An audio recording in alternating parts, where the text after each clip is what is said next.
solving problems together by combining historical, climate, food, and economic data so you can make informed decisions as we shift into a new era. Here's what was, this is what's coming. Our world is never going back to 2019, so what will the new era look like? And most importantly, what is immediate that will affect the pocketbook and the outlook into next year so we can all get ready? Thank you for joining. I'm your host, David DuByne. Right here, along with Ransom, Godwin tonight. Thank you, everyone, for joining us, Mini Ice Age Conversations. It is a beautiful Thursday night, wherever you are on this beautiful blue planet. Give thanks and praise for another breath, another day. You know, we were all convinced that the way to save the planet was to become vegetarians in my old day, and the vegans and the vegetarians save the planet, man. Don't eat meat. Well, now you're not even going to be allowed to eat rice. I can't believe the bait and switch. At some point, you know, you got to realize rice is more of the rest of the world. I enjoy rice, I quite do. But just as an everyday thing, a lot of Americans don't grow up eating rice as regularly as you would eat bread, for example, or pasta. But to come up to, a large percentage of the world's population go, you can't grow your main staple crop anymore. You got to, wait a minute. I think this is finally, just in my own personal opinion, I think this is a bite too big to chew, that this might be the actual unraveling of the entire climate debate about rice. I really hope it is, because so many people depend on that crop, and for a few loudmouths somewhere claiming that it's now ruining the planet, oh, come on. Been cultivating rice for how many thousands of years now? What are we going to say next? Millet? Millet is bad for the planet. You can't have any amaranth either. Spelt, oh no. So I don't know what kind of weirdness this takes us into, Ransom. But anyway, thanks for joining tonight. The rains are amazing across the planet. We got gorilla hail is a new term you'll start hearing more and more. Also, this whole thing, you're not going to be allowed to eat anything except what's provided to you by a factory coming out of the WEF control arm for manufacturing. So the weirdness continues in dystopian year 2023.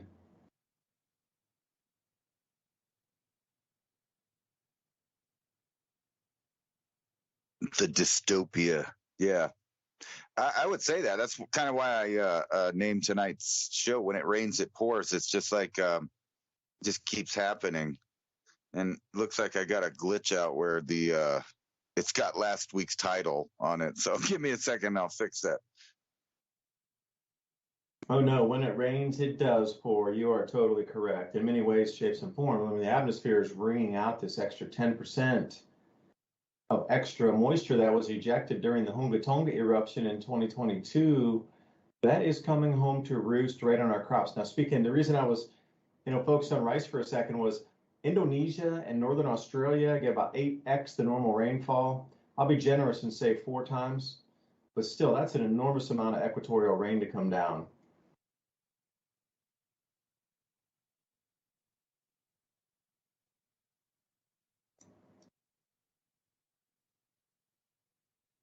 All right, we're fixing this here. So if anybody hadn't watched, I produced a video just yesterday that went through the different continents, Southern Hemisphere, and was showing the amount of rainfall over the last 3 months.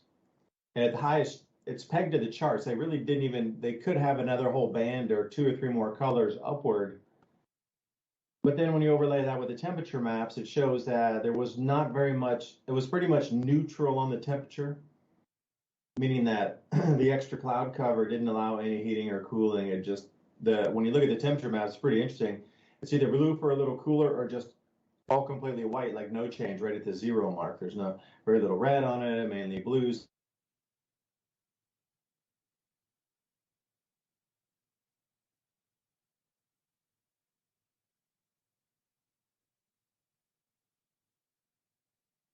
Yeah, sorry about that. Yeah, I think I got it fixed there. And then I muted myself. No, I was gonna say, when it rains, it pours. You sent me that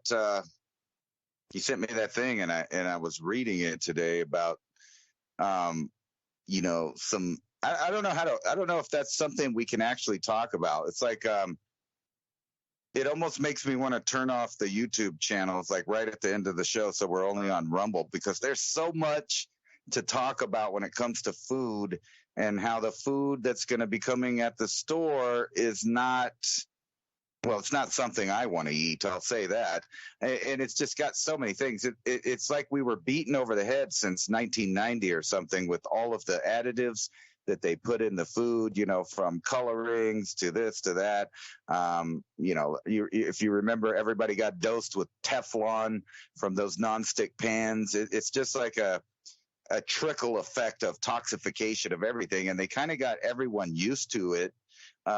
Where when you tell someone, hey, you know, that has so-and-so in it, and they're like, yeah, I know, but I don't care, because they don't care. So like, it's Cheetos and Diet Coke, and no one's really going to question that. So they've already got everybody kind of, I would say, brainwashed or browbeaten into just accepting what the brands are putting out.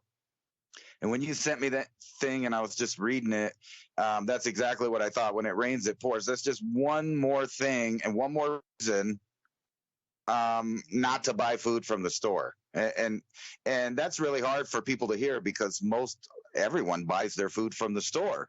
Barely anyone grows food. And if they do grow food, barely any of those people grow enough to sustain a family and meet all the nutritional requirements that they have, including meat, fat, and all of the other things. So, you know, I don't know, that it scares me, because, you know, I have small children and I'm sitting there looking at them, and it's so easy to just give them a bag of Cheetos and, you know, they give them this or that and make them happy for the minute. But, you know, are they going to be happy in mid and late life when all of a sudden things don't seem to be right with, you know, their bodily functions? Or do you want to like look at your kid and know, you know what, this kid's going to have organic food at least until I'm gone?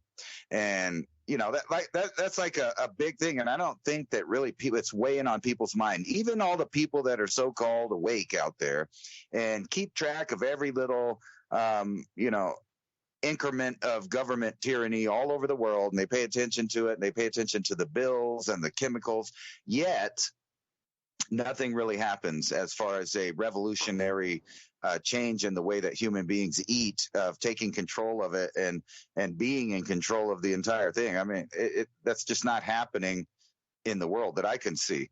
And you sent me that thing, and I was just, I mean, if you want to talk about that, go ahead. I'll gamble it. I'm on 2 strikes on my channel, so I'm really have to talk in code. And no telling, because, you know, they get a memo basically at YouTube, Twitter, etc. Matter of fact, I have a article talking about how Elon Musk has actually been censoring more stuff since he took over and decided to you know, say it's a new free speech platform. But when FOIA requests come out, they found out that like the government sent Musk and Twitter about 950 requests to censor information, and Twitter responded and did it for at least 800, you know, of those requests. They just censored it. I don't even know what it is. That's the thing. We're to a point where they're separating society into 2 groups. The people that, not just the people that are in the know, but the people that are allowed to know. And if you're not even in the group that's allowed to know, you're going to be ostracized, made fun of, called names, censored, banned, and turned off. If not, even going to jail if you don't shut up when they tell you to shut up. So it's getting real bizarre. But back to the food.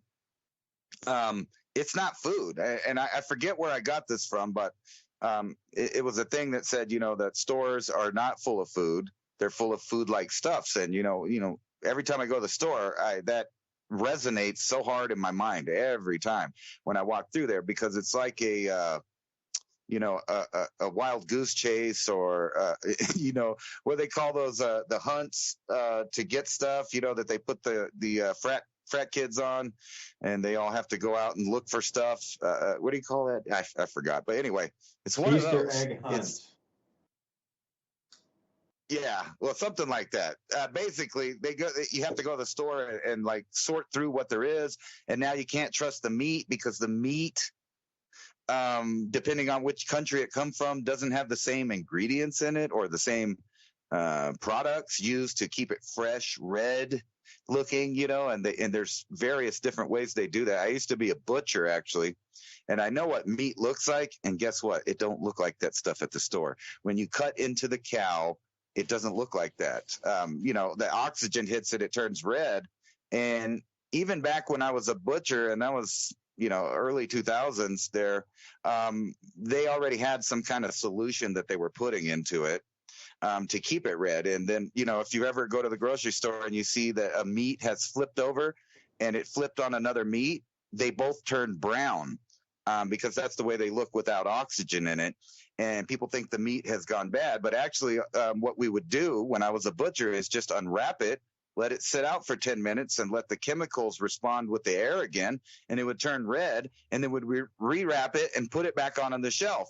And if it didn't still sell, guess what? We put it in the grinder, and it all ground up, all those steaks and pot roasts and shoulder roasts and butt roasts, or anything you could think of off a cow. We'd grind it back together and call it ground chuck. Or if it was, really gnarly, we'd put it into the hamburger meat. And the same thing with the pork. When it's starting to look nasty, it's getting slimy, that's okay. We just pull it out, put it in the air for a minute, throw it in the freezer, grind it right through, make sausages, whatnot with it. And that's what you eat at the grocery store. And I'm talking, 23 years ago, at least. Now, that's not even counting in these other factors of what's going on with the food now. That was just the nastiness of the industry. And let me tell you, I've seen, I don't know how many butchers drop stuff on the ground, pick it back up, wrap it, send it out. We would get cows with big infections in their bones, cut that out, send that meat on. Don't worry about it. How's that? Well, you're building up. I was just going to go eat, but the way you're making it sound, I want to go eat where you were working. Kind of crazy. Is that scary? Well, that's what's so funny about that is even with me knowing all that about the meat industry back then, it's not the same as now. And right now, I could go for a big, juicy T-bone right now. But it's kind of like that part in the Matrix movie where the guy's saying, I know that the Matrix tells me this is juicy and delicious, but it ain't real. But that's okay because, he wanted to be ignorant about that and go ahead and believe that it's juicy and real. And now we're skipping past all that to where they literally are setting up the entire industry for you to eat bugs and lab-grown products. And let me tell you, it ain't regular DNA. I think I can still say that. It's not the original DNA that they're growing in the Petri dish or whatever they're doing. So it is more than beyond meat. It's beyond belief because it's really happening. And that's not even the vegetables and fruit. Actually, like I said, if we were on, in anywhere in the U.S., like I can't even name the places you could go besides Rumble and Revolution Radio, places where you can actually go and speak freely. And, because we're simulcasting on or multicasting on several different platforms, we can't even really talk that freely because, we have to censor ourselves. It's got that bad in the freedom of speech capital of the world. I don't know. I digress. Yeah, it's almost like when seeing and hearing is no longer believing. Because now we're actually fighting our own senses and feelings into something so alternative and so constructed that you look at it and it's outer face and you say that's not real, but somehow you're convinced to believe it is real. Because I would love to have somebody in a time machine from even, the year 2000 and bring them up to now and just drop them in here. Hey, let's just watch the news and watch a little bit of programming. We'll go through, like Telegram, we'll surf through Twitter. It'll be cool. You can see how our world's turned into. They would be screaming and clawing to get back in the time machine to go back to the year 2000. And they'd be like, no, that's too close. You got to take me back to 1950, bro. Something like that. Get me away. Because, I delve into the Chat GPT occasionally to ask some scientific questions on things that aren't normal. Like I was looking at iron 17 isotopes on the sun to see what kind of, and iron 8 isotopes to see what types of changes that purported and with an increase in heat or whatnot. Because again, the deletion of information, Lizard, Lizird, which is a set of massive satellites that maintains isotopes and looks at different isotopes of metals, etc., coming off of the sun and gases. They used to have every chart that you could possibly go through. You could even go down to like the chromiums and everything and take a look at the chromium ion changes over the last 20 years in the sun satellite record thing. They recently, in the last, say, month, removed all of that. You can't see that anymore. So my whole thing is like, what are they hiding? Because I screen grabbed a bunch of iron isotope charts, and it says the most bizarre thing. It's stable, stable, stable, and then whoosh, vertical, just like our interest rate, just like you see any of these charts, what I call it Loch Ness Monster, where it's normal, and then whoosh, it's up, 4x, 5x, 8x. So I was looking to see, all right, what are those iron isotope increases, show us on the sun? What's happening? Well, it shows more heat. A change in state of phase is really what it does. Is I understand we're going from solar maximum to solar minimum, so that could fit in there, part of the profile why everything is changing, because maximum output magnetically would change isotopes, but I can't even find that info to follow the chart to match it up with the solar cycle and where we come, because we had a dip off. So I think we are absolutely on the second peak, and we're definitely way years early for where this should be happening, but I digress.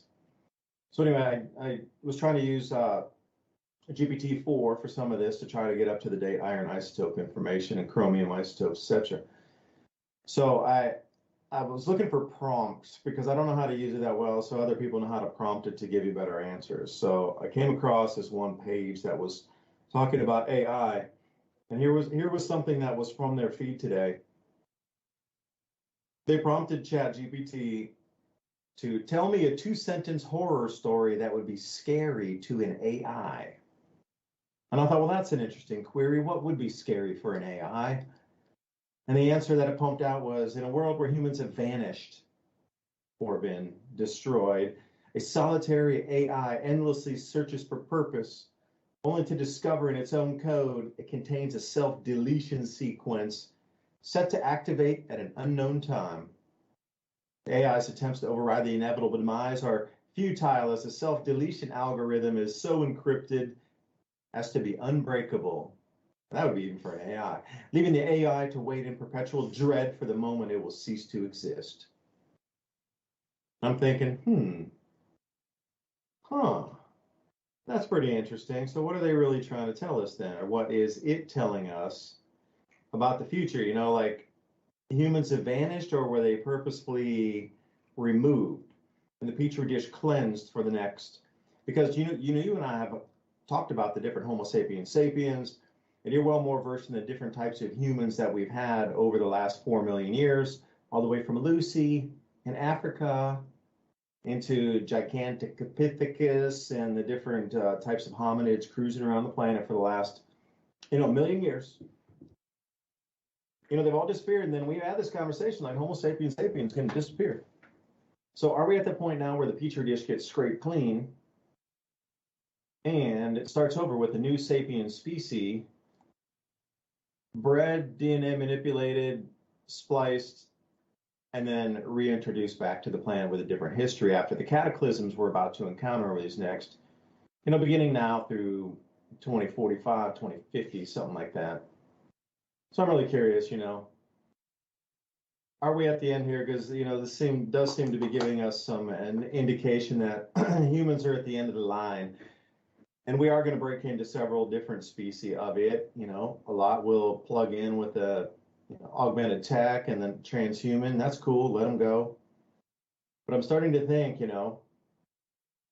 this ChatGPT is so otherworldly, the way you talk to it and converse with it, and it's just so lightning fast and like, precise answers for things that would take you an hour to try to research off PDF search engines and PowerPoint search engines and reports and try to, get backways in off paid reports, which really irks me because that's our tax dollars that we've been paying into the system. And then all the research at national laboratories is now under paywalls where I need to pay. Wait, I already paid for my taxes. You guys are doing government-funded research and you're putting your stuff behind paywalls. That's unacceptable. So anyway, there's workarounds to get around the paywalls if you know how to go look at a PowerPoint search engine or a PPT search engine, PDF search engine. But I'll even say one thing about the deletion of information. Like a year ago, it was really easy to still find PPT or PDF search engines, and you could run circles around all these paywalls. They were so thick and chock-a-block. It's basically a search engine that only searches for PDFs. And there would be only search engines that only search for PowerPoints. Only. That's all it kicked you out as results, nothing else. But those themselves have been consolidated by Microsoft and several other big players.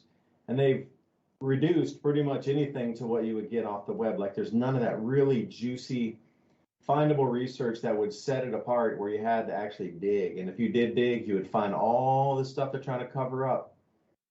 So it seems that Microsoft's now into the gobbling up all the PDF search engine game, and whatever you look at, it's all the same 5 PDF search engines with all the exact same results. It's really difficult to find anything. And now on ChatGPT and working with this one, I was trying to figure out the amount of sulfur dioxide off the Shivalushi eruption and what kind of cooling that would cause based on prior eruptions of VEI 6 at that particular latitude. And it kept spitting me back these stupid results like, yes, it'll probably cool, but that'll be nothing in comparison to runaway global warming. Okay, I get it.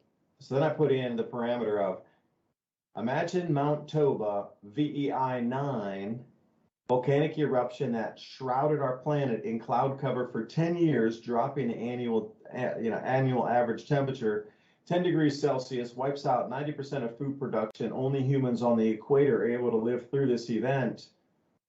And you know what? It kicked me out? The same thing. Well, long-term global warming, this will only be a temporary setback for long-term global warming. I was like, then the next query I gave it was, well, that would be a greatly reduced human population. How could there still be greenhouse gases going into the atmosphere?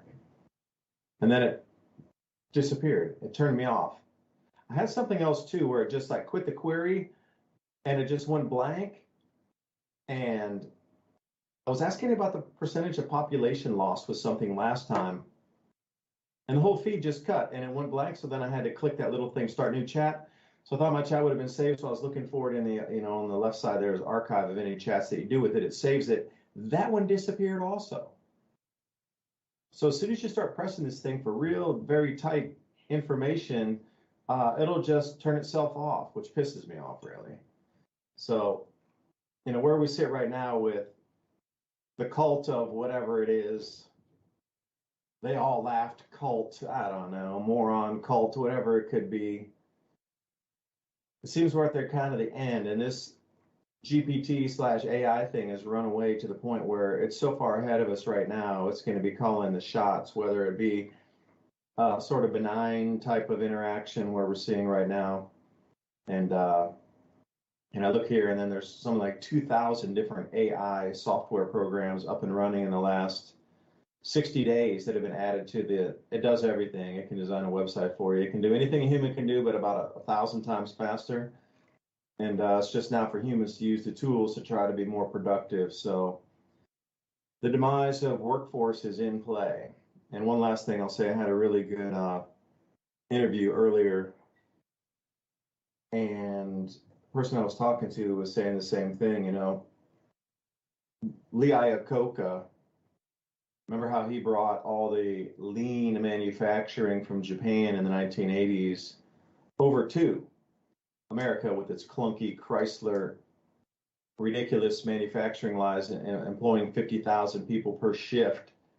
And he brought lean manufacturing over and actually changed the landscape. And that's how Honda and all that, whatever, just ran ahead of American cars, super reliable, never broke down, a fraction of the cost and produced in, a tenth of the time.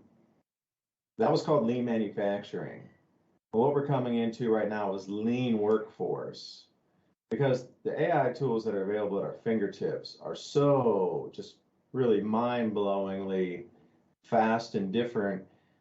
They'll lay 80% of the workforce off and just get to people who can master using AI tools to produce the rest of the work for everybody else, because it really does work that fast, which is looking at all the signs on the wall. And Ransom, I sent you that 333, 33, all that stuff. If you look into your Skype feed, I sent you a message there with some graphics on it. The stock market dropped 3,300 today with 33 as the closing, and it's just like the numerology's all over it. We are heading down into, and I hope everybody kept their powder dry and didn't get head faked by the crypto going up. It's, by all means going to head way down further below sub 10,000 for Bitcoin. That'll be the time to pick it up, because after that, it is going to run like a scalded dog above 100. Not financial advice, just looking at how this thing's going to play out. They need to shake the workforce out first. Those who can understand Chat GPT and other AI, software and integrations can take over for the companies. They won't need 80% of their staff. Food shortages inbound. It needs to go to this level so you'll accept the new whatever system. So you can see it plain as day where it's going. Plain as day. But I think the numerology marked today, so it's 4/27/2023. I don't know what those numbers would add up to. 4 plus 2 is 6 plus 7, 13. The 2 is 14, 15, 16, 17, 20. Or if you're going to subtract a few of the numerals out, so the 2s would cancel. The 3s would cancel. So that would leave us 4 plus 7 plus 3, 10, 14. I don't know, 1 minus 3 or 1 minus 4 is 3. I don't know, there could be all kind of things with this. But anyway, the numerology, dude, I'm just rambling. So I'm going to let you come back in, because I do that sometimes. It's just how I am. I could talk for hours, but I'm going to put a check on the talking. You know what? I want to circle around back to the AI, because I think I have a good grasp on the plans of the elite for the next few decades on that. And I think I've had that same grasp since I first started reading about it in the late 90s. And everything that I've read about has come to fruition. So when I read about things by companies and elites about what they're planning and what they want to do, those two most likely will come to fruition. It's not, it does sound sci-fi, but it's also science fiction reality. And I just want to start with this article right here to demonstrate the gullibility, the naivety, I guess, is that the word, being naive. I'm not sure if that's a naivety. I don't know if that's a word. Anyway, being naive, believing anything that you read, and having no critical thinking skills to, think about theories or hypotheses about what might be actually happening or what might be the real facts or the real story. So here's the story. It's all over the place. UFO Twitter, everybody's tripping on it because it's reminiscent of the 70s and the 60s. And a lady called Linda Moulton Howe that went, to investigate these things. And what I'm talking about is cattle mutilations. Okay, so here's the article. Police, Texas cattle that died mysteriously had their tongues removed, right? And they go on and they make it real mysterious, obviously leading to the idea that it's connected with UFOs or some kind of supernatural explanation. But let me break it down for you right here with my theory and my critical thinking skills. Here's an article right here. Yesterday, Brownsville apprehended 1,600 migrants entering illegally into the USA. And then here's another one right here. No, that's the wrong one. Here it is. 35,000. This is where I live. I want you guys to keep in mind that I live in a town that fluctuates from about 40,000 to 50,000, probably at its max. That's not an official number. I've just lived here, and there's been populations that have moved in from the Air Force, and sometimes they don't count those people. So on average, it's been about 45,000 people that live in the city that I live in, or the town that I live in, depending on what you want to call it.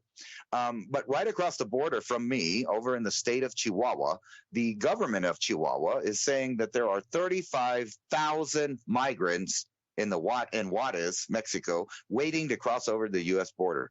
Now, the El Paso officials say that they think the number is much higher than that, ranging from 40 to 50,000 people.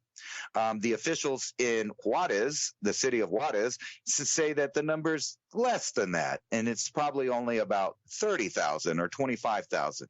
But either way, any of those numbers, if you pick from the lowest of 25,000 to the highest of about 50,000, and let's just go in the middle there with the number in this article, 35,000 people waiting at the border to cross over as soon as Title 42 expires. Now, Title 42 being the power of the federal government to remove people and deport them, send them back to the country of origin. So they're not going to be able to do it in that way anymore. They're not going to be able to use Title 42 for anything. So thousands of people, tens of thousands of people know that this is happening, and they're waiting for that to expire so they can come over, they can claim asylum, they can do whatever they need to do to get in.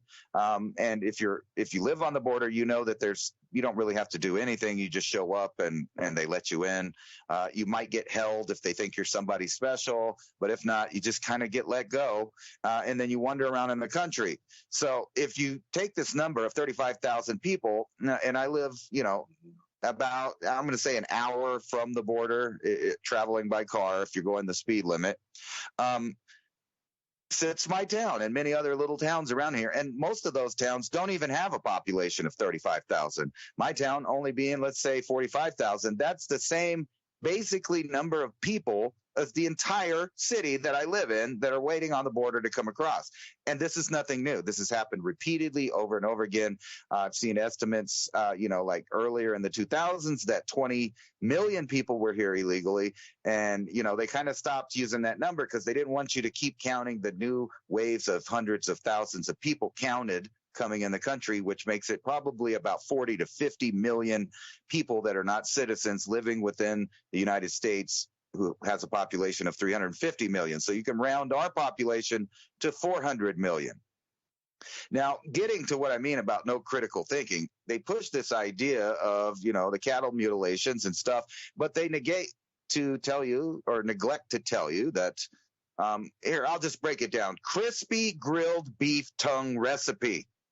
Now, only certain countries in the world really like this as a dish.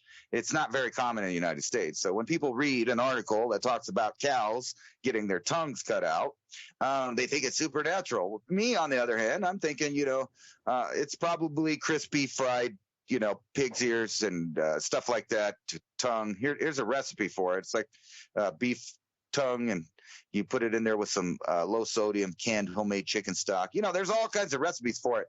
What the simplest recipe is just throwing it on the grill, which is how most people actually eat this dish right here.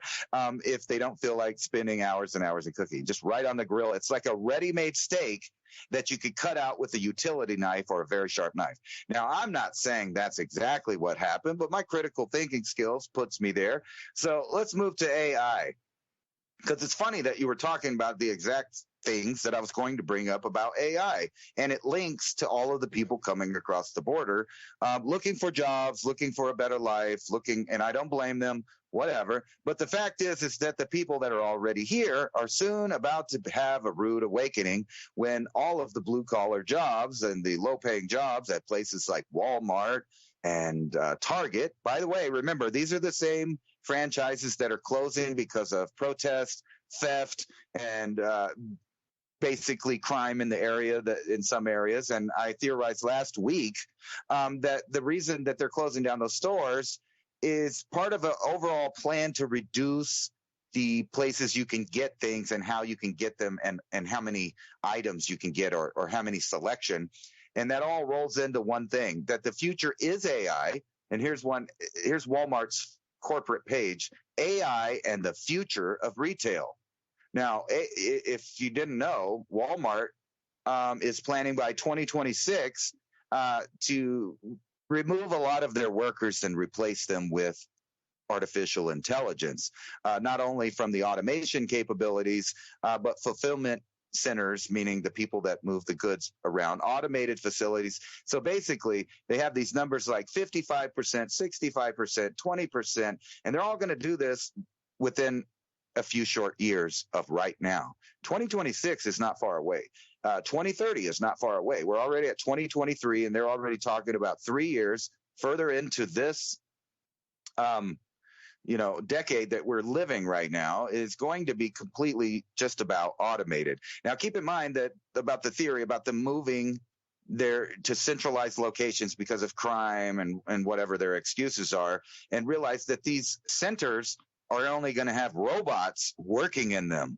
They're going to have AI, and it's all going to be cataloged. And the reason that this is because I think I understand the whole thing. You brought up the AI's, dream or nightmare. What it would be, it'd be missing people, because the whole thing is a symbiosis program. It's a technocratic program to link us with machines. Now, here's an article from San Francisco Gate. Replica wanted to end loneliness with a lurid AI bot, then its users revolted. And the reason its users revolted is because just like all of the other AI systems, they are completely biased because they only have the opinions and facts that are programmed into them by the people that are programming it, which makes things like ChatGPT, if I could even say it, GPT, and other things like that, very biased. They're very Marxist and very left, and you're not going to find information about climate the way that we think about it. You're only going to find one side of an argument for all arguments, and that's the way it's going to be from here to the future. Now, they know that they can't make people take this because people rebel when they realize that they're being limited in choices. So what they've done is created little beings that they call avatars, which are tied up with the AI. And Replica was one of those companies that was aimed to target people that are lonely and target people during the pandemic that were alone in their homes. But it backfired for the same reason that those other AIs are biased, that this AI only could put out what humans put in. So after a while, it started being dark, talking about death and suicide and things like that, loneliness. And this is what's being fed to the AI, to the human, because the human's feeding it to the AI. And on top of that, the people that programmed it in the first place had a certain set of criteria and parameters that they wanted that AI to behave within. And I'm saying, me personally, not that it's a fact, but I think that the aim of that is for control and brainwashing and behavioral aspects of control to make people get used to having that droid in their pocket, which is already introduced and accepted by the entire world, which is a cell phone computer in your pocket. Now we're adding AI and personality to this, an AI and personality that not only censored, but is biased and is a snitch. And that's the truth about it. Now, if they can get us to accept it, the reduced number of people that will still be around when the system changes will all be the people that are with this mindset, this psychological profile, where they want to be part of a system. They want to be like everyone else. They want to conform to sameness. And while they do that, they lose every little bit of individuality that they have. The only bit of individuality that's going to be left is that which we programmed into the AI systems, which seems to be more on the negative side. And this is the hurdle that they're dealing with, but this is the future, that every person will be linked to their device. They will not be able to record video or do any of that stuff without paying a meter. And if you don't know, there's companies out there that are censoring in real time.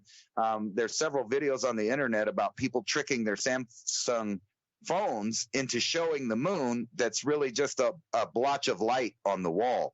But whenever it focuses in, it shows a picture of the moon, and it's not the moon, but it was already programmed in it. And then you move on to deep fake and voice AI. So you can admit that right now we live in an era where you cannot believe what you see. You cannot believe what you hear. And the people that are censoring and trying to have a one-sided uniparty argument over various topics are the people that are in control of these AIs that are the implement of the censorship and the brainwashing. It's a big circle that feeds into itself. So you can call it the mark of the beast, you can call it whatever you want, but the fact is that in the upcoming generations are going to live with a little creature, I'm going to call it an entity, that's probably going to be linked directly to their brain, and they're going to have to take it everywhere they go. They're not going to be able. And not only that, think about this. With deep fakes and fake audio, you could show that a country invaded another country or that there's a war going on. And if you deny it, you'll be called, a liar, a conspiracy theorist, misinformation, etc. And if you're a journalist and you want to travel there, guess what?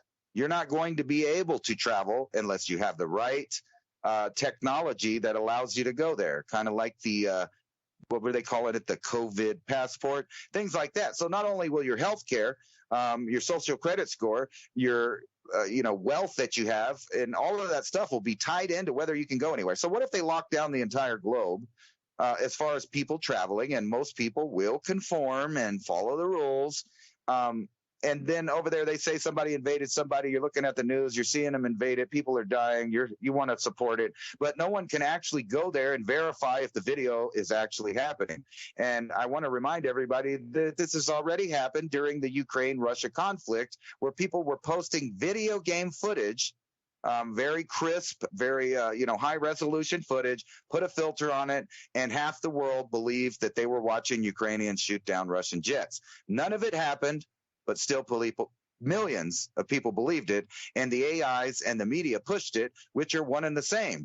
And if everybody noticed that the president just got caught with notes that told him which, people to talk to and what they were going to ask and what he was going to answer, things like that, make it harder to believe that they're not, after already admitting that some presidential speeches are written by AI, that there is not some kind of AI controlled by who knows, telling everyone what to say from the top of the pyramid down. And we're moving into a place where you can no longer verify whether they're telling the truth or not because of the AI. And people are blindsided by this. They don't get it. It's like if you saw that movie, Enemy of the State, which I think was in 1999 or somewhere around there. And they were showing how people could get tracked and all the video VCRs and, your VHS recorder and all of that stuff could already be tapped into, and phones could be tapped into to listen to you when it's hung up, and the whole 9 yards. They told people on their face what was reality, and they made it into a science fiction movie, which now, in retrospect, every single bit of that movie was absolutely true. They were exactly doing that. They were exactly copying all the metadata, spying on everyone, able to hack into anything. And that is the reality that you live in now. Now, the future reality will depend on whether or not you accept this AI. And then don't forget, they've already tried to insert an AI church into the mix of reality. So don't think that went away forever. It's coming back. Yeah, Ransom, strange. I sent you 2 images there on the, one was a movie, actually. Yeah, I'll just let you open it up and see. I sent it to you over on the Skype there. Yeah, this, once it's confronted about false info on these different chat services, they just refuse to talk. They just shut down. Like, you can corner it into, it'll give you an answer. It won't give an answer. It'll give a half-baked answer like politicians do. Or if you force it finally into an A or B choice, it'll shut itself down. Believe me, I've had that experience twice already. I'm like, oh, you're going to have to take an easy way out. This AI doesn't seem so artificial. It seems hyper-intelligent, unbelievably intelligent. So when we're looking at things in the, realms of realism, at what point can you only believe your eyes or ears, because the only thing that's truly real would literally be in front of you in a nature or natural environment? Where it comes to this point where every bit of information that you see across anything digital is enhanced or false, but that you can really believe that's a bird flying in front of you landing on a tree. Is it going to come to that where, you're going to have to unplug because the unrealism of it being so real drives you to try to find sanity with your eyes of something that brings us back to nature and realism again? Because at the speed this thing is running, and I'm wondering how it is going to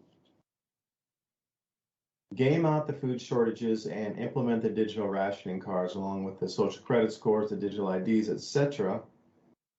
Because I've already, every every chat really loves CBDCs.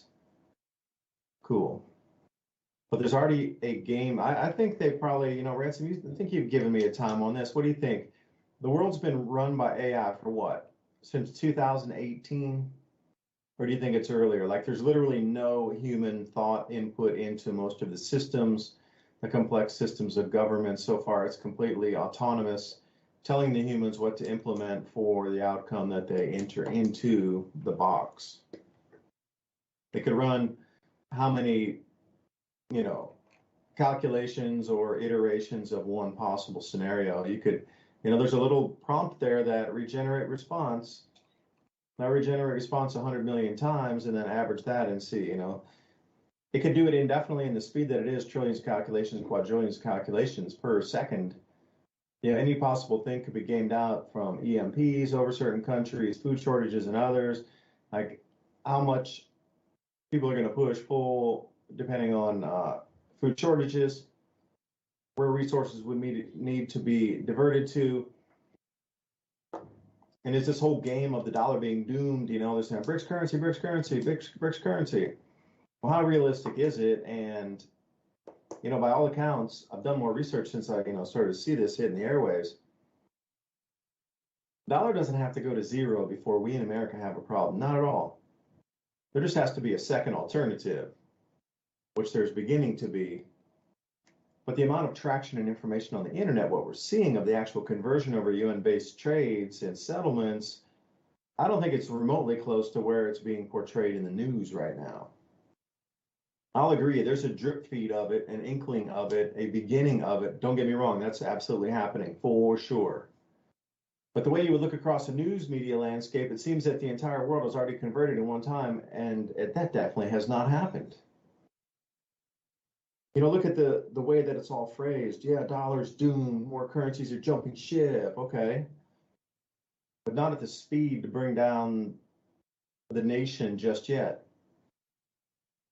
The second alternative is what's going to doom the dollar. And once it reaches that, layering and scalability issue to really work for settlements across 80% of the world, that de-dollarization will come. What's so interesting is the deglobalization is in tandem with that. And I can't believe, just out of the millions and billions of possible random happenstances, that de-dollarization, deindustrialization, and deglobalization are all happening at the exact same time. Like for the statistical possibility for all these countries to reach such a power state that they can, take on the global empire right now, it's just mind-blowing on the precise accuracy of a 1-year period in probably 2,000 years of time. The way it's unfolding and the way that these events are moving, how much of it's true, how much of it is fictition of an echo chamber to get you to believe such a thing. And now with all the layoffs, I just, if you would allow me, I just have right here a new list. Companies cutting jobs, April 2023, they finally put the list out. Wait, it's only near the end of the month. Okay, still counts. Tyson Foods, 3M, Lyft, I think they fired 80% of their workforce. Whole Foods, Deloitte, again, most of this AI, you can just, AI runs circles around anything in terms of CPA, tax preparation, etc. Contract writing, you don't need Deloitte. BuzzFeed, David's Bridal, Walmart, McDonald's, Bed Bath & Beyond, Vice News, who did a hit piece on me before. Thanks, Vice, for doing that. I got the free publicity from you. Increased my subscriber count by 4,000 just because of your article. I'm so grateful. Thank you for allowing me to respond and just get even more traction out of your writings. Dropbox, Gap, and Ernst & Young. Like if you were to look at this list right here, this is a major, absolutely gargantuan list of Fortune 500s and just apex predators on the corporate landscape. And they're all going, no, they're not. They're going to lean workforce is what they're doing. But they're using another excuse because now they really do need to be concerned about the bottom line. There's no more zero interest loans. And I don't think they would even start cutting until the end of the year, right into the election year. So another 6 to 8 months of more contractions, higher interest rates, higher unemployment, and more of these big companies cutting jobs. Again, I can't reiterate it enough. Please be ready for it. They cannot implement the new system until the old system has gone so far down that it's shattered and non-functional before they'll offer you alternative. And once you do take that alternative, that will be the new system. But you know that's where they're going to. It has to get that bad before you'll take a second system. But use that to your advantage because you know that's the end result. So can you, with the information Ransom and I are talking about tonight, could you make a blueprint yourself of, okay, we're here now. Systems haven't totally collapsed yet, and we're going to go to total collapse phase and high unemployment, Great Depression style. Now make me a roadmap from here to there in, say, 12 months. Because we're coming up to the election here in the state, so I'm wondering how that is going to fit into, will the collapse come before that, and then presidents can, or candidates can run on the rebuilding of America, go back to the great, or the New Deal. Remember, you know, take these chapters from history that are seemingly recirculating the New Deal. It's not the Green New Deal. It'll be like the really like TVA, water projects, get the workforce back to work, Great Depression, New Deal kind of New Deal. All digitized track trace, CBDCs, digital IDs, digital rationing cards, and everything else in between. I don't know, Ransom, does that seem a little far-fetched? But this is a huge company. And how did you like that automated? That's an Amazon warehouse or some kind of warehouse in Asia with all the automation. I thought you might like that because you were talking about those things, and I had them ready for my video after we finished tonight. Interesting.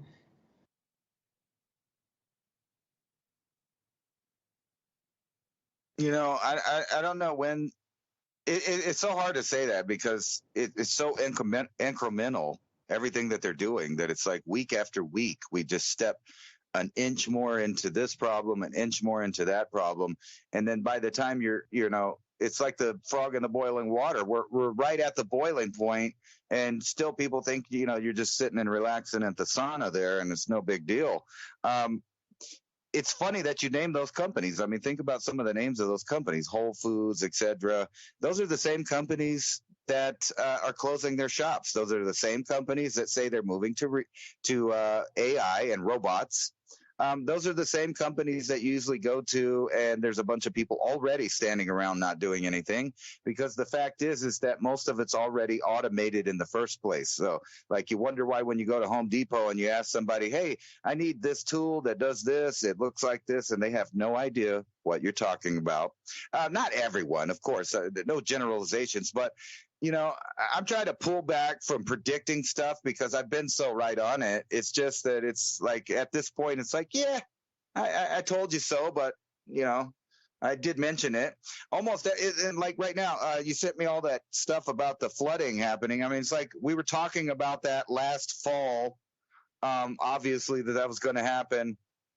And they were doing all this weird stuff with the grain on the river. And I don't know if that's interacted yet, but I do know, just as predicted, all that snow, despite global warming, is melting, and it's making a lot of water in a lot of places. So even in places that are supposed to be drought, they have record-breaking snowpack.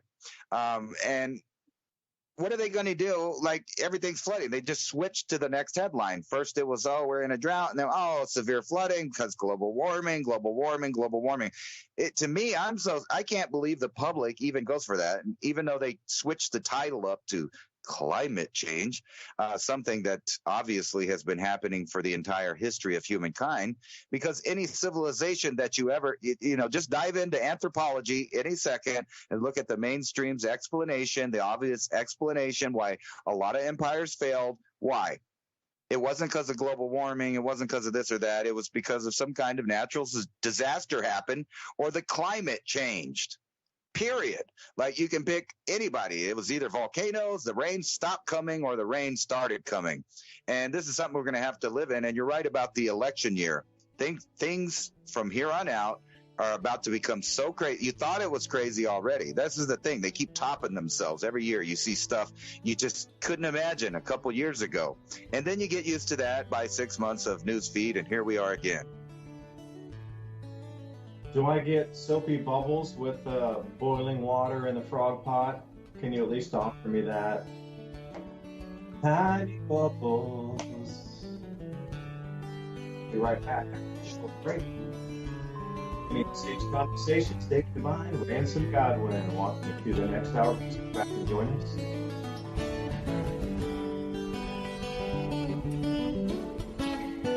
You're listening to Revolution Radio at freedomslips.com. We'll be right back after this message. I've never realized a time that was more necessary to make sure you have a backup of food than there is right now. We see all of the food markets going expensive, every item. And some of these items that they offer in these kits are approximately $1.50 to $2 a meal or serving, which is quite a bit cheaper than anything that you're buying now. I'm really interested in the protein pack, because this is where, even if you're gardening and you're not going to have these proteins, but you can stack them back. And this thing has chicken, beef, eggs. So it has a lot of protein that maybe you could mix with the stuff that you're growing. I'm really thinking that this summer is going to be starting all of the hard times as far as it is for people with food. So I think this, beyond any other time that you've thought about buying storable foods, is probably the occasion to give yourself some insurance so that when hard times come and the trucks stop coming, you have a backup plan. At least you have nutrition to get you by. And some other people are not going to be doing that. They're going to be having difficulties and maybe even finding themselves in aggressive situations with hundreds of other people trying to get supplies that are no longer there. And these kits have everything. Fruit, you got the meat. It's all stuff that you're going to need to survive. The insurance that people need right now, I just don't think there's ever been a comparable time other than maybe when, we had soup kitchens in the 20s and right again in the 40s when things were becoming thin again. And we're in that time now. And when you start looking at world events, you can see that the food supply is going to be tied up with multiple different events around the globe. And you don't have to worry about those things if you have this taken care of. You can get 6 weeks, you can get months, depending on the size of your family. This is definitely insurance for survival, because other people are going to be fighting over the scraps that are left at the store, and you don't have to do that. Yeah, you mentioned something there, the seeds as well, to be able to grow some of your own food in addition to having stored foods. But when it goes down, it is going to go down. And things that you think about it right this second, everybody's talking about buying gold and silver as a way to hedge against inflation or be able to have something to be able to pay your property taxes in the future. With the devaluation of the currency, well, it will be the exact same thing. Now, do you have enough money to buy an ounce of silver? Perhaps you do. It's the same thing with food preps, the 1 week kit compared to something like a full 6 weeks kit or a 12-week kit.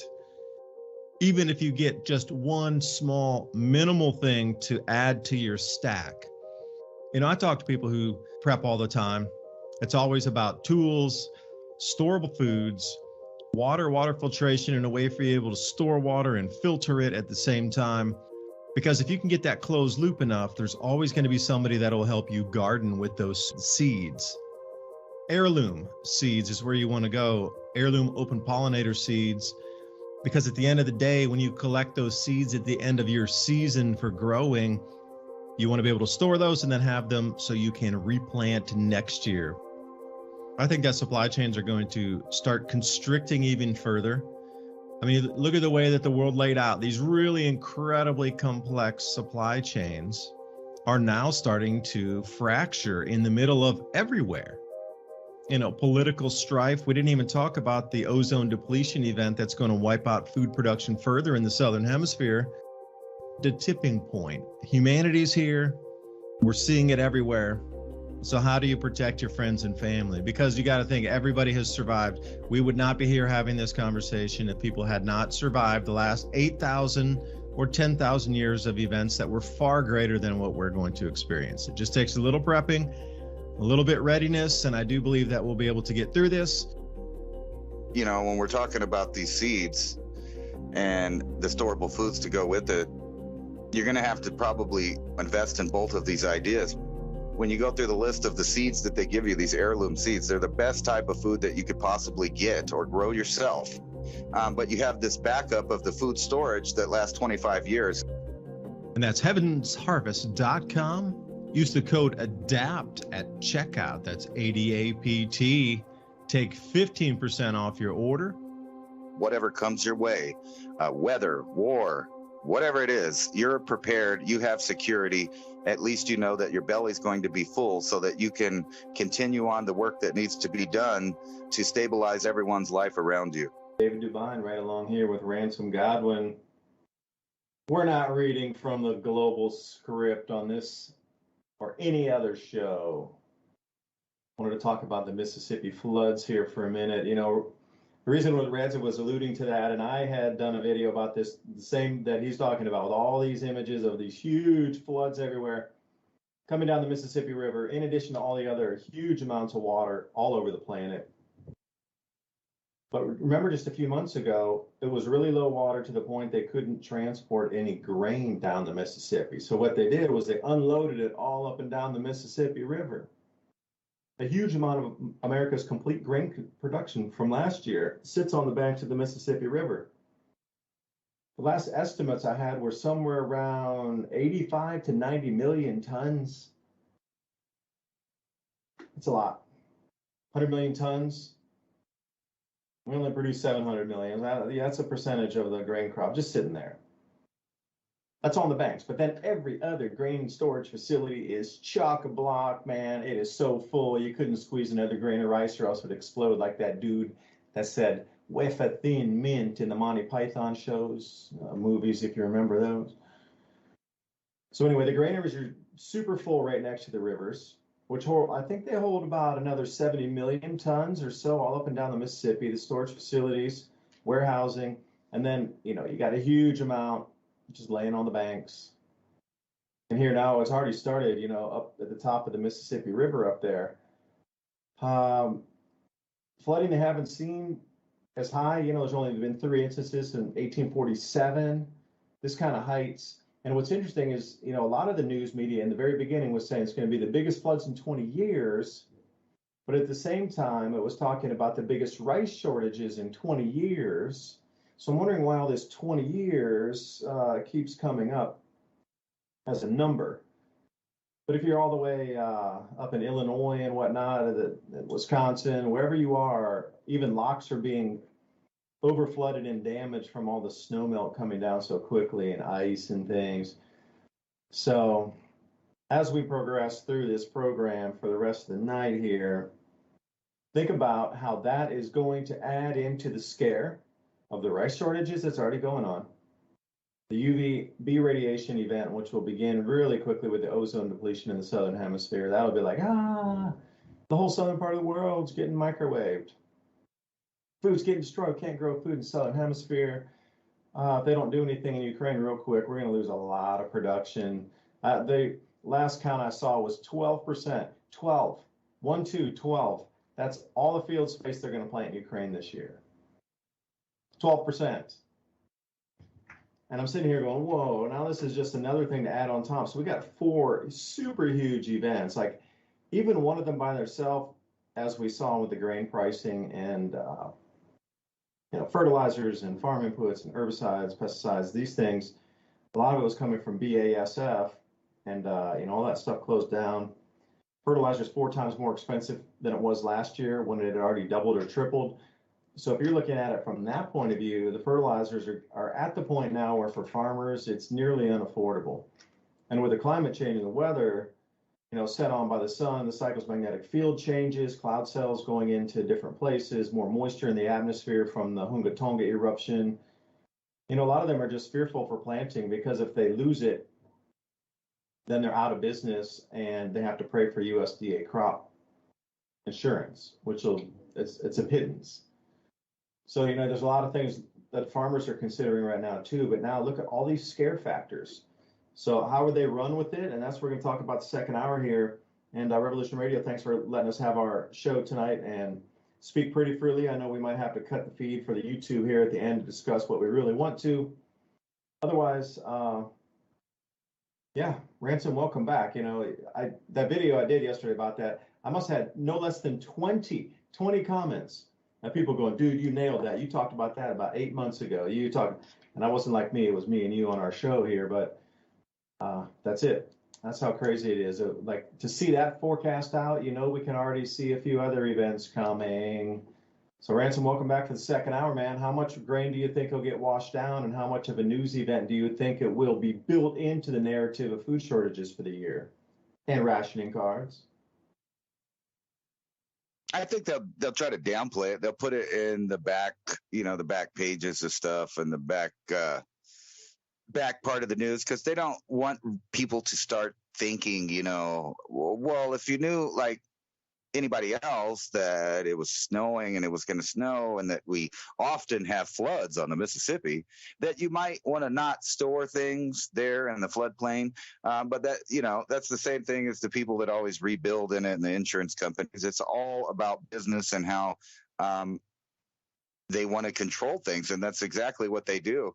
And, it's like, I always have to tell people this saying, I'm not going to say I told you so, but I did mention it, right? Because I did, or we did. We talked about it, and here it is, and it's happening. But it's just kind of common sense. It's like right now, if you went outside and you worked at your house and you had a bunch of tools left out, and there's a good chance it's going to rain today, you're not going to leave all your tools out there. That's a disaster that's preventable. You can just go pick up your tools and pull them out of the rain, and they don't have to get rusted and destroyed. So whenever you see stuff like that, it's hard to imagine that incompetence is the main factor in some of these things. However, they like to forecast what they're going to do in different ways. And I think I'm susceptible to that as well as anyone else. I just realized that there's a little code in it, and they're telling you what they're going to do. It's not just, what ifs. And you were saying earlier about how long do you think the AI has been in there? Well, I don't know how long they've actually been using it, or even if they had it before they had the computing power to implement it. And that's a big question. That's a theory, but it is very possible that somehow, somewhere, someone got a hold of AI code long before we had the machines to implement the code. Now, that's just a wild conspiracy theory. However, everything that I know, everything that you guys know about, everything that's on the market is probably 20. I'm going to say 50. That's always the number that I was told, and it appears to be the case that when you see a new product or something declassified or something that's brand new and no one's ever seen it, like at a show, at a trade show or something, it's brand new. It probably just rolled out of the military industrial complex and is 50 years old. It's just like whenever everybody got on the bandwagon of the Walkman back in the 80s. If I'm sure you remember that, everybody had a Walkman. First, when you got it, you could only fast forward to play and stop, and you could pause it. You had to flip the tape to rewind it. But I bet you money that it didn't really cost that much more, or there was no reason to not put the rewind button on it at the time. They just knew that in a few years they could release the rewind and sell it for a whole new, a bunch of them replace the old ones. And you see that same business model with Apple phones, where every other year they come out with a new phone. It really doesn't do anything new. It might have like one new thing. However, people are willing to pay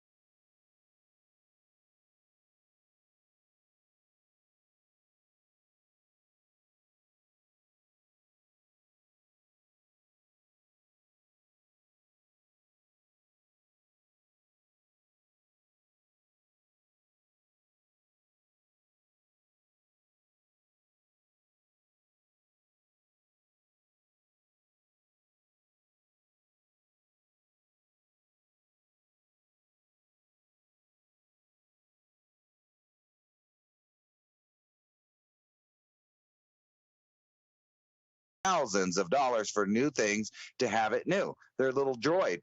And so you can see that pattern going into the future. Well, they'll want the new AI. They'll want the new Chat GPT. They want the new stuff to be on their stuff. So they volunteer into that.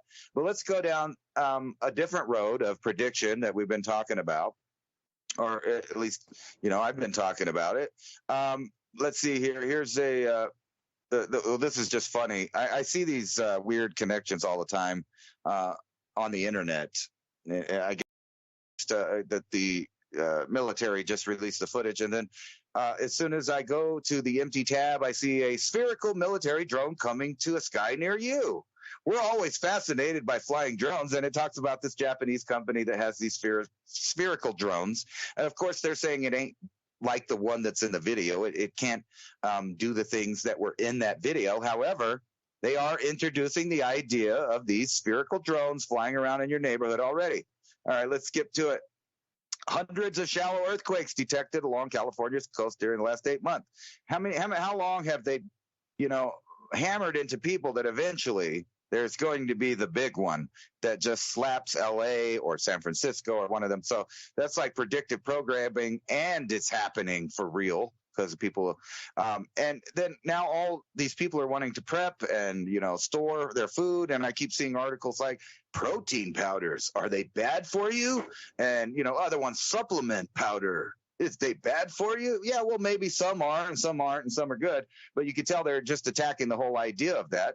And then over here, what do we know about the war we've been talking about? It's going to escalate. And not only is it going to escalate, that I think personally that the elites have backed themselves into a corner with China.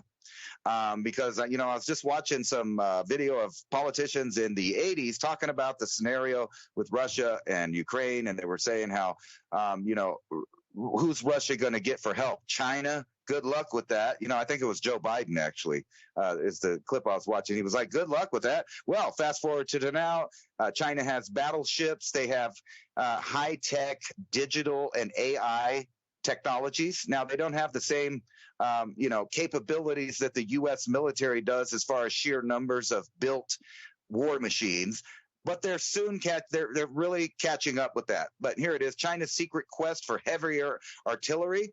And Iran seized an oil tanker headed for Texas, U.S. Navy says. Now, what do I read when I read that? Gas prices are going up because it's summer. That's what I read. Even though the headline says Iran seized oil tanker headed for Texas, in my mind, my brain filtered it out to read high gas prices coming this summer, right? Because they always hike the gas prices in the summer. And then here it is, U.S. Russian subs in the Atlantic more active than we've ever seen them. That's because they're preparing for war, or at least a standoff. And here's this claim that you keep hearing over and over from Klaus Schwab to the State Department to et cetera, you can name it, that everything's going to be turned off eventually for the reset. That the greatest, problem is our grid going down because of hackers.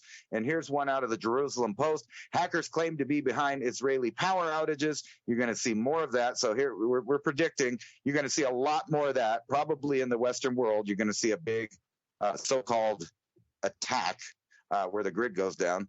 And then here it is, drone warfare, just like we said last year, that and I was saying that last summer, that by the winter, that we would probably see drones on the ground in warfare, and we see that exact thing, except for they're holding back the truth about how much drone warfare is happening, because I know for a fact they're using war bots in Africa, the Middle East, and different places. And now when you watch TV, you see this future with the robot dogs. It's no big deal.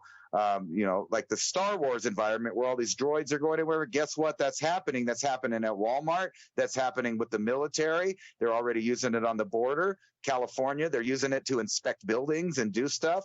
And, I've also showed a video on my channel that shows, just like I predicted about a year and a half ago, that they would put a weapon on there. And I even was, presenting the idea to you that, I wish I had $75,000 so I could get that thing and get somebody to put a gun on it so I could show the world exactly what that thing's for and what it can do. Well, I missed out. Some kid with a Nerf gun did it. Some rich kid with a Nerf gun did it before, obviously I don't have $75,000, so I couldn't do that. But the kid proved it. And then just, a couple months later, militaries around the world are showing off their armed drone dogs. And here's one. Ukraine tried to assassinate Putin using a drone loaded with explosives. We knew that was coming. And you heard about all the new IRS agents. Guess what? The IRS is also, they're not just hiring a bunch more people. They're hiring people with gun carrying abilities in all 50 states. So you could just imagine where that's going. Knife in the back. See, this is how I like to circle around because everything's connected. You were talking about the hole in the ozone and, microwave this. According to the governments, that can't hurt you. Don't worry about it. Knife in the back of the Havana syndrome victims dispute report dismissing their cases. So the government, at the simultaneously saying that they have weapons that can do this, are saying that you're crazy if they use them on you.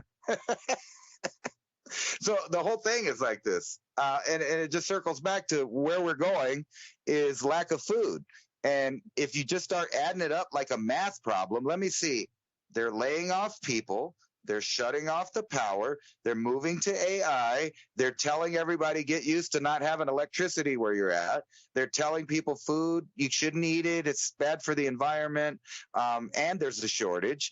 And then they don't tell you about all these things like, destroying the food and storing the food in places it will be destroyed, or the fact that we're setting up war zones in all of the food manufacturing areas of the world. So like Mexico, for an example, the cartels are taking control of the food market, period, avocados, corn, etc. That's happening. Guess who buys all that stuff? You do. Guess who sells it to you? Walmart. Guess who they're going to fire and not pay to sell it to the other people? You. They're going to replace you with a robot, and they're telling you to your face.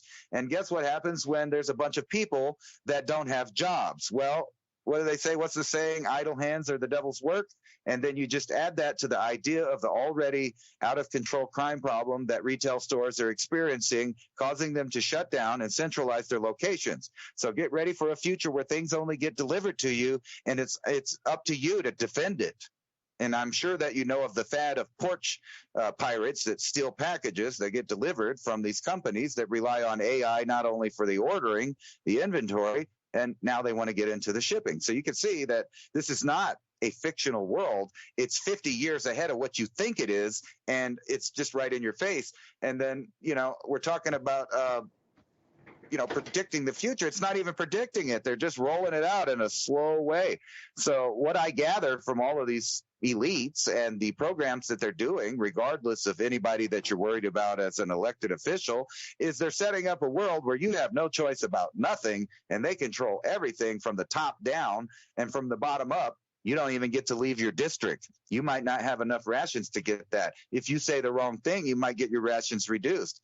And, tough titty, said the kitty, but the milk's still good. If you grow stuff and ignore these people and cut them out of it, now's the time for us to literally, like you said, separate into two species.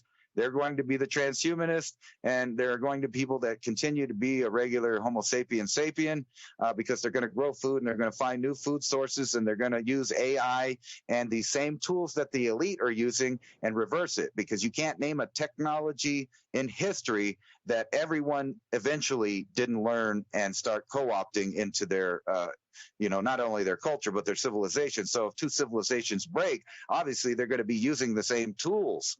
And they're not going to do nothing to Americans without totally resetting us. And you said earlier, it doesn't have to be like the total dollar loss. It could just be 50% of it. 50% of it would panic the world. Everybody that's using the dollar. 50% would cause the markets to wig out, and 50% of your wealth is gone, and then 50% of your buying power is gone, which means that you're in some deep trouble. And if you're combining that with the idea that they're laying off people everywhere, replacing them with robots, you can come to the conclusion that Bill Gates did, and all of these other guys, the eats the bugs guy, they're all saying that we have this formula. And P in the formula is populace, and we need to get that down to net zero. They're telling you to their face, to everyone's face, that is what's happening. We are reducing the population starting now the culling begins. And I hate to be a negative Nancy, but on the other hand, I like to remind people that no matter what's been thrown at human beings so far, we're still here. Volcanoes, earthquakes, the sun shutting down, the skies being black, you can name it, famine, war, disease, we're still here.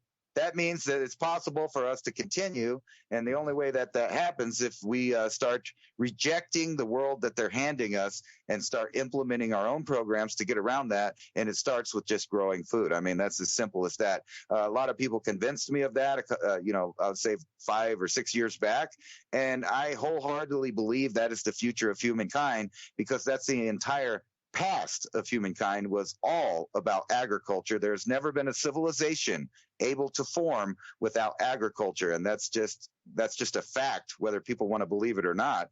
And what happens to these millions of people that realize that the grocery store doesn't make the food? Well, I will say, Ransom, you're not negative Nancy, you're a bummer Betty. We could talk about micro livestock, I guess. That's the new term that they're giving you for proteins coming from insects, flies, mealworms, etc. That's the new key phrase, micro livestock. So you got to think about, what's our diet going to look like as we move through this. All right, so we're going to enjoy the vestiges of the last of a functional society before we come into the breakdown phase, which itself shall end at some point, and then we'll come back into the new bull run phase. Now you have to look at this.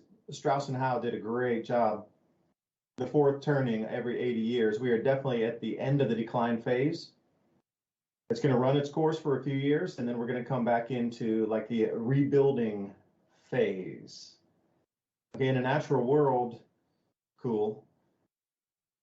But in an artificial world, with intermittent fasting, seed oils, alternative proteins, and synthetic nutrients, not cool. You need foods to be able to make your brains function, unless these types of things turn off your brain so you don't function, but you still stay alive enough to take orders but not question them. To do tasks without doing research. But that's what the entire school system was about anyway. You know, it was never about teaching you how to create wealth or start your own companies or, you know, side hustle for different things. It was always about, you learn a task for a specific company, usually Fortune 500. Your whole reputation was based on what kind of scores you got, what kind of company you're working for. I'm working for Goldman Sachs. You know, that's what the rat race was all the way through the 80s, 90s, early 2000s. It was always about, they just trained you to plug you as a battery into that position of accountant, sourcing agent, whatever. Stockbroker, screw you in, burn you out. Oh, put in a new light bulb. That's what schooling was all about. Okay, but we had pretty clean foods. I mean, comparatively to where we're going, that was like nearly organic in the 80s and 90s compared to what our diets will look like with synthetic. I'll say it again. I'll read the list here. Synthetic nutrients, micro livestock, i.e. insects, alternative proteins, which are the lab-grown meats, intermittent fasting, where they were required you to eat 40% less food by 2030. So they might call it intermittent fasting, but I would call it forced rationing and getting you to the point of cognitive decline as your daily waking state. You can talk about prisoners of war all day long. That's kind of where you're going with that kind of amount of food. And then the seed oils like canola, these sort of things, soy reduces your testosterone, adds a bunch of inflammation, etc. So imagine if that's just the basic waking state of a human, to put them into the schooling system, which teaches them to be a light bulb plugged into the office space. Now, luckily, there are still some creative sides of things where creativity, problem solving is still part of, versus, you know, the old relentless press the button, press the button, press the button. I mean, I wonder what the joy was of an auto worker or manufacturer in some kind of whatever plant in the 1950s. After coming back from World War II, you know, industry really kicked off in America, and they needed a lot of people to do that super repetitive task because they didn't have robots yet. Or did they? Just like you mentioned, maybe they had the AI, but they didn't have the a tech to roll it out. Maybe they found it in a cave after the last reset in a cultural layer. Whoa, look what we found. The cube. We don't know how to use it yet, but it looks interesting. Same thing, automation, robotics, this sort of thing is the future. That's what I'm talking about, the creatives, smart minds and that stuff. But think about an auto worker, auto manufacturer in 1950, pressing something and then moving like a fender over to the next line where the next person took it by their hand and then moved it to the next place. Food was really clean right then. And they call it the Great Generation because they wouldn't take anything from anybody. Can you imagine if all of a sudden, and another thing about a time machine, can you imagine if this agenda dropped back into like 1954, 1955, and the whole entire society just dropped on top, but overlayered on top of that? Greatest generation back then in the 50s, there'd be some fireworks for about 2 minutes and then it'd be finished. But you can see the time machine moving in different directions to take a whole society and drop it into a time era, which would clash the resonance vibration, would just shatter everything. It couldn't hold state. But now we're moving into a time where the resonance field is going to be very different across our world. And what they're going to put in the body to just make a human barely functional and then run it through that same indoctrination system called schooling is even more bizarre and really just, difficult to think about. If you haven't gotten the message yet that you're going to need to grow your own foods to stay healthy through this time and also even have food, I'm sorry if you haven't gotten that yet. I'm glad you're listening to Ransom and myself tonight because we can always, learn something new. Try to improve our skills. Because that oil ship taken off of Iran, that is definitely the demonization of your enemies before you invade them or try to. They always use the same MO. Wherever the U.S. had gone into to strike first, what was it? Imperial leader bad, dictator, yeah, that's a label they like to put on people. Bad, look how bad they are, look at the bad things they did. Oh, we have to go in to help, we're spreading and we're the best on the block, so everybody got to live like us, whatever. But the whole thing came first, demonization, demonization, demonization, and then at that point, then they went in for the invasion because they got everybody whipped up into a fervor. Oh, these people are terrible, they're horrible, you can't, All right? So this just is, for me, one step closer to a greater war because by all accounts of everything I've read since 1900 about how wars start, how things are progressed, and how they can get populations easily manipulated behind protecting the nation, nationalism, blah, blah, blah. Taking the oil ship or blaming it directly on Iran. Now, see, I'm reading a fair few news stories. I encourage you all go to Al Jazeera also. And, that site might be illegal to visit once this whatever technocratic bill comes in. If you use a VPN to access Al Jazeera, that might be illegal. Or if you're going to use a VPN to access RT news, Russian television news, that will be deemed illegal also, for sure. But the articles over on RT are spelling a slightly different story. Same Iranian taking the tanker. Don't get me wrong, they did that. But their versions of the news where there was that vessel collided with an Iranian vessel in the water and then tried to hit and run. And then they intercepted it. Because, when vessels collide, they're supposed to stop. Just like in an auto accident, you're supposed to stop. By the time you made it 4 or 5 miles down the road after you had an accident, pretty sure you hit and run. This was the same thing. It hit and it just continued on and tried to get deeper into shipping lanes, deeper into international shipping lanes away from. So whatever happened, that pursuit was taken and the boat apprehended. It was a hit and run at sea. Now, again, is that on purpose? No, because you've got to look at the string of events here. If you were going to build a narrative, see, so far you can't, we haven't really done much of the Iranians. They had the nuclear thing, some money, human rights things. Okay, they just have circulated that for, at least for me, since like the 1980s, 90s, 2000, 2010, 2000, about 40 years of that same rhetoric of why they're bad. But now it needs to be something different, because I really think they are going to start to move on some things. Because again, the outcome has to be a world that is without resources or access to them. So you will absolutely accept the new system to get access to those resources once again. And in real time, whether it be the real world, I mean, you're right, Ransom. Like, we could actually be seeing, and what we're witnessing is pure CGI, but, you know, on the other side of the planet, they're just sitting there on the beach laughing at the news they're releasing. That's why I'm glad some people that I actually know, that people actually physically know the people, are running around the planet and, you know, gathering information and stories. So, brings me back to a few new accounts now of Walmart's closing. You know what I thought when I read that list to you about Walmart closing? I was wondering about FEMA. Remember how that had made the rounds there for a while, tunnels, staging bases, XYZ, you know? So I'm wondering with the closure of Walmart, if this is really coming to fruition of things that were out in the spaces of fringe dwellers that kind of lost some traction are actually the real deal coming back. And maybe you should skip breakfast, Ransom, to save money in the new world. What do you think? I think I've been skipping breakfast for 45 years because it was this world already. I already know how to do rations. That's why I feel bad for people. I've been rationing my whole life there, just the way it was.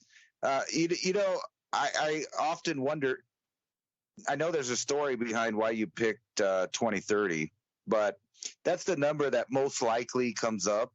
So even if you weren't, like, say you didn't listen to us at all, if you went and you typed in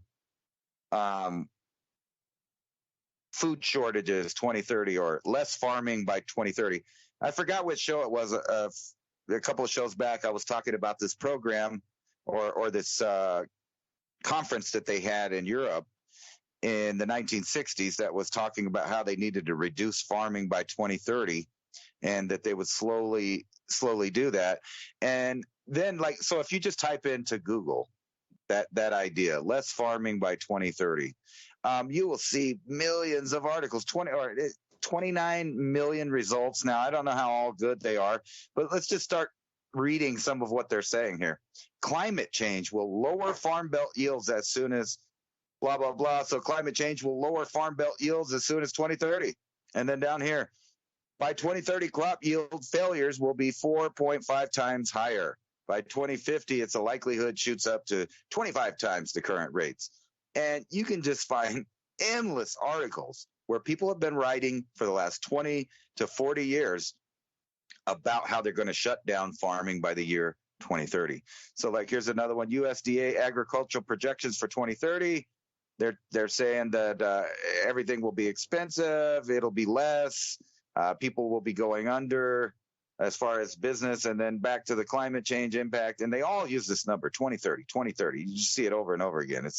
It's the date that they have. And you remember they had a whole thing called Agenda 2030, right? So they told us all of this stuff, and they continue to tell us. So right in your face, they're basically telling you that the world's production of food is going to collapse by design, it seems like. I mean, if you're going to be writing about it for that long, it seems like there might be a plan. Now, I'm surprised you brought up that thing about Walmart, because that was one of the very first topics the internet started attacking and censoring. But it is funny that the same companies, a lot of people don't realize Walmart's like, I don't know what they are now, but the time I looked it up, they were like the third biggest Navy and shipping entity in the world. And that included the military. So there was like the United States, Russia, Walmart, you know what I mean? Because they had so many cargo ships, so many containers, that they could literally probably ship in a whole war force onto a dock of a country without anyone raising an eyebrow until it was already there. Now that's, science fiction, but I'm just saying they have those capabilities. Walmart is a monster. So the idea that they're going to reduce their workforce and go all the way over after these years of destroying American production, and then change over to a mostly automated system that's a robotic just-in-time system like the Japanese system, but it's robotic. It's AI driven. And people always ask the same question to me, but if they reduce the population, what do they need all the robots for? Well, if you look at how many robots it takes to replace so many people, you would realize it's not that many robots. And if they have a plan, like the Georgia Guidestone said, about reducing the population down to about 500 million people, you could see that 500 million people or so could be easily managed with high-tech AI systems, robotic, everything. There's really no purpose for the people, I guess, is what people are getting at. Except for those purposes that we've talked about before. There's only one source for an actual quantum computer that we know of that's a real one, an organic one that's grown. And once you kind of control that and have everybody hive mind together, you have the computing power of an entire civilization, or at least 500 million people. And people would ask, well, why don't they leave 8 billion people? Because they don't want to share the planet with you. They have bloodlines that they think that they're important, that they're, the right to rule is a phrase that goes back into antiquity about people having the right to rule. Now, these people believe they own the earth, and they're not like other people that realize, well, I can't take none of this stuff with me. I mean, I got a lot of stuff, but you can't take it into the afterlife. But they don't think that way. They make legacies of children, grandchildren, and they're all on this giant plan. And we can see it. And that plan includes, for some reason, letting the population get very big and then culling it back down to a more manageable thing. And it just seems like this time it's human beings that are doing it instead of some kind of natural event. But because we know that they're smart people and they know these cycles, and that's why they have specific years like 2030 and 2050 and 2025 to pay attention to, then you realize that they know those natural cycles too. They have long records going back into antiquity. We've talked about this many times. You can pick a culture if they're making artwork or statues or astronomy stuff, right? They understood the precession of the equinox. That means that they understood 52,000 years. I know that's hard for people to wrap their mind around, but that's 52,000 years at least of cycles that they've been paying attention to. So if they kind of know when the cycle's coming, they can now use their AI to help plan, just like people are using it today to help them do their work. Well, the elites are doing that same thing. They're coming up with numbers. They're coming up with strategies. They're coming up with plans to reduce everything down, just like they've been talking about, at least since 1960, that in my research, I could figure out, where they've already had a plan to reduce farming around the world, reduce the amount of food that can be produced commercially and privately. This is the plan. So you got to ask yourself, why would they have that plan? Why are they wanting to turn off the power? Why are they wanting people to eat bugs? I mean, you have to ask yourself that eventually.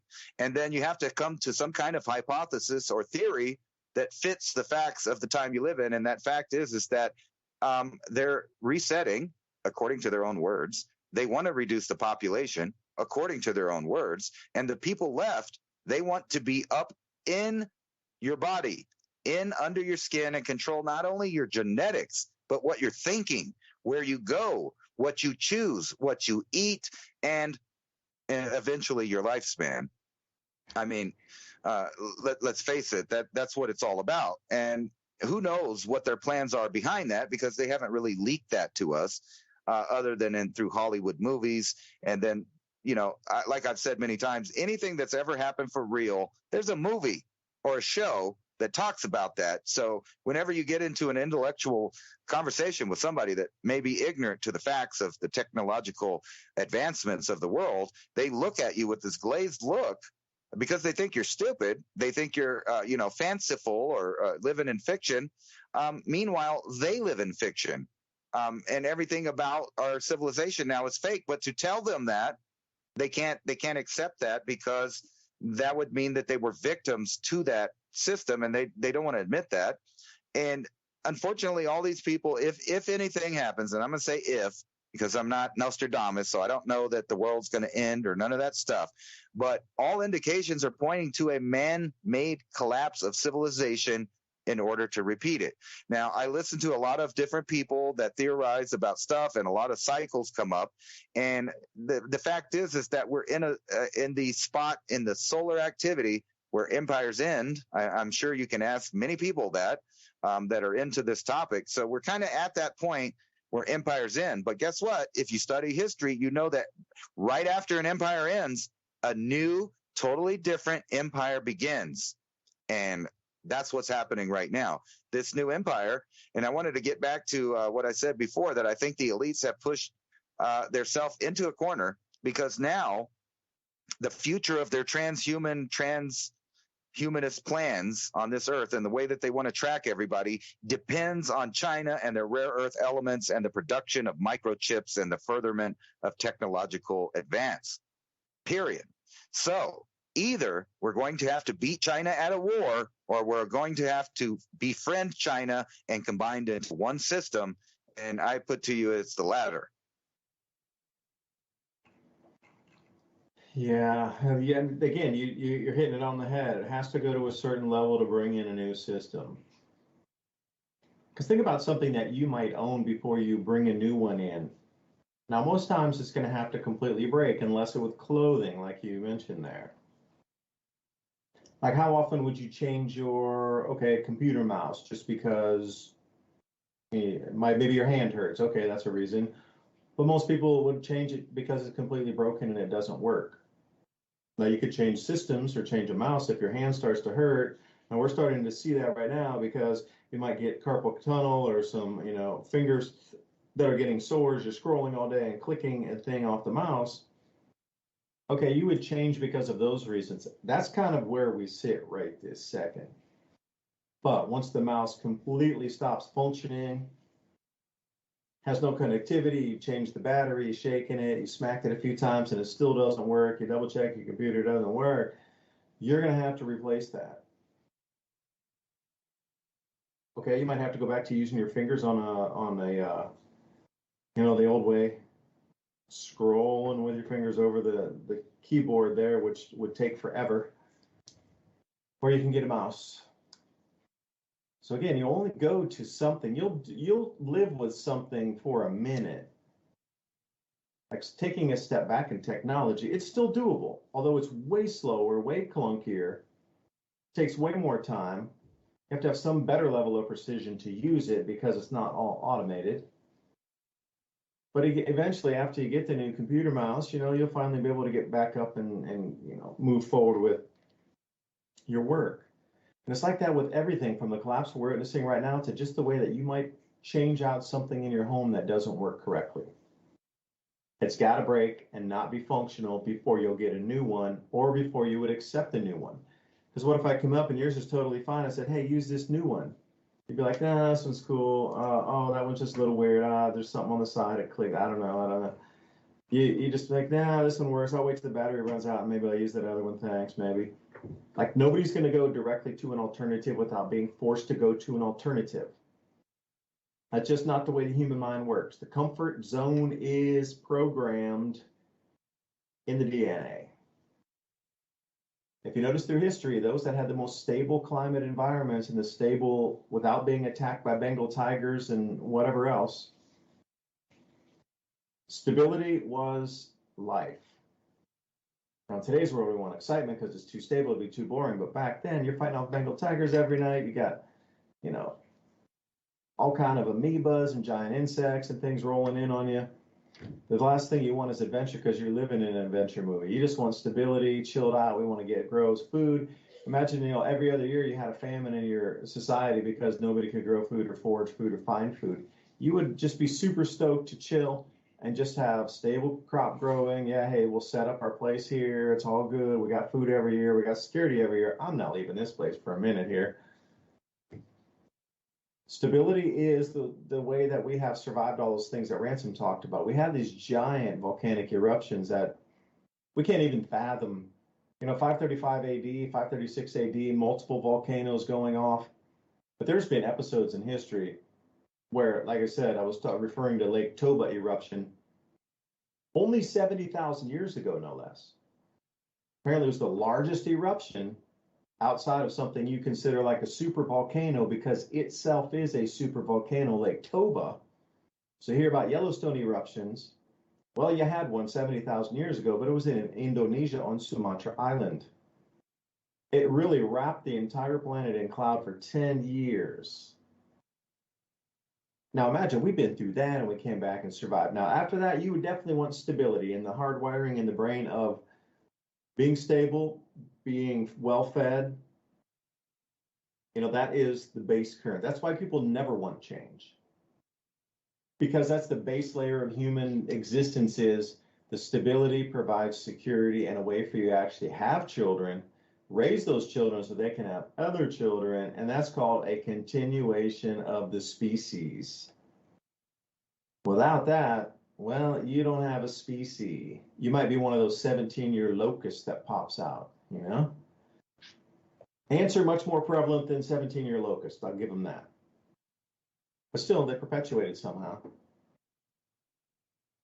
But just the way we're hardwired, you'd never change the comfort until it's stripped away from you and you have no other choice. Then you'll change just long enough to get you comfortable again. So you got to think, trace it out here. You know, like I said in the beginning of the show, how do we game it out from here? So live action role play, as Rex always likes to say at Leak Project, who I just had a talk with the other day. Fun. It was like a fun interview. So think about that. It needs to come down to the point where people are so uncomfortable that they'll give up anything or do anything to get the comfort back. And the comfort will come back relatively quickly. For those who choose to jump into the new system, your comfort will come back pretty quick. So they can't offer you a new system to say it's going to alleviate everything without actually making something happen of it. Or else you'll just abandon that one completely and be like, none of it works. I'm going somewhere else. I don't believe anything ever again. So they can't really, there's no bait and switch on this. It's all, and then it's something after the system's switched. Because you got to think about human psyche again. If it was that tumultuous, and you offer people a second alternative, and it turned out to be as bad or worse, then the next alternative was, oh, we got this one. Very few people would believe it. At that point, you've lost everything. That's why I don't think there's going to be a nuclear exchange either, because too much would be lost, and people would just give up living. Like, they're never going to take the system down to zero everywhere in the world at the exact same time. It's going to go down in pockets that are firewalled off from the rest of the planet and firewalled off from the banking system. And it looks like firewalled off from the internet with this new TikTok bill, or whatever the final name of it was. I forget. Where you use a VPN to access news from other countries, and that's illegal. Well, what's going on in the other countries that we're not allowed to see? That's no different than China. Like, what's really, are we on the other side of the ice wall, should be the question. So Ransom, I could ask you, game it out from here. We're going to use food as your preferred choice to make it so bad that food, when they don't eat, it'll become so expensive that I don't care really what kind of job you have. The food will be so run away with inflation that very few, if any, will be able to afford it, which will leave the luxury of growing your own. So take us down that route of thought there. We're not going into hyperinflation because we're hyperinflating on purpose because of the dollar. It's just there's so little food for a 1 year period or perceived shortage that prices are 10x, 20x, 50x higher, which is sort of a hyperinflation, but maybe not everything hyperinflates. You know, your furniture will stay the same price, but the food you eat to keep you alive every day is going to hyperinflate. So there might be, you know, again, pinpointed hyperinflation in certain commodities or aspects of life, but then other things will stay the same. So then you can't blame hyperinflation. No, there's no hyperinflation. That desk study chair remained the same exact price, only rose 5%. So there's no such thing as hyperinflation. Now your food's 50x and you can't afford it. Then what happens? So game it out. Use the food as the trigger. I kind of think it'll be like the toilet paper thing. Like I said, like you said, it'll be on certain products. But what they're going to do is they're going to phase out all the nutritional and good food that's in there, and they're already doing that. I could attest to that to my local grocery stores. You can barely find anything that's so-called organic in the first place, and we all know even that stuff has its issues. But that stuff's disappearing, which is leaving the other food, which I think it's not going to be like a super panic because they realize there's no food, because there's going to be all the food like stuff still in the store, like chips and cereals and stuff like that. But the prices are going to keep going up because the materials to make said junk foods are in limited supply and are continuing to become in limited supply. But they'll just keep distracting people with the food like stuffs until they realize that, there really is no food. And then people are going to start being concerned when you can't get vegetables and you can't get, grains or breads. All of that stuff is going to skyrocket in price. It already is. If you could just go back like a couple of years and go to the store, and you were already thinking that, I'm sure anybody that's listening was already thinking, this costs so much, I can't believe prices are like this, but they got used to it over a couple of years. And then they realized that was the new cheap price. And then, and a few years later, well, it got hiked again. You get used to that. And that's what they're doing. They're doing that until it seems like there's a specific kind of plan that loops all this together in the way that they're finding out exactly how much people make. So how much disposable income they have, and then they shove all of these products, and you know how everything is a fee, and then they'll get them on the auto draft where you're paying it. So they're watching their TV and they're doing these other things, and it's all draining their account. And then when it comes time to go buy food, where they've always been used to that little amount left over after their disposable income bills every month, they go to the grocery store and they realize that the money they have just ain't going that far. And then they start to panic. And they're going to start reducing in some of those disposable incomes at first.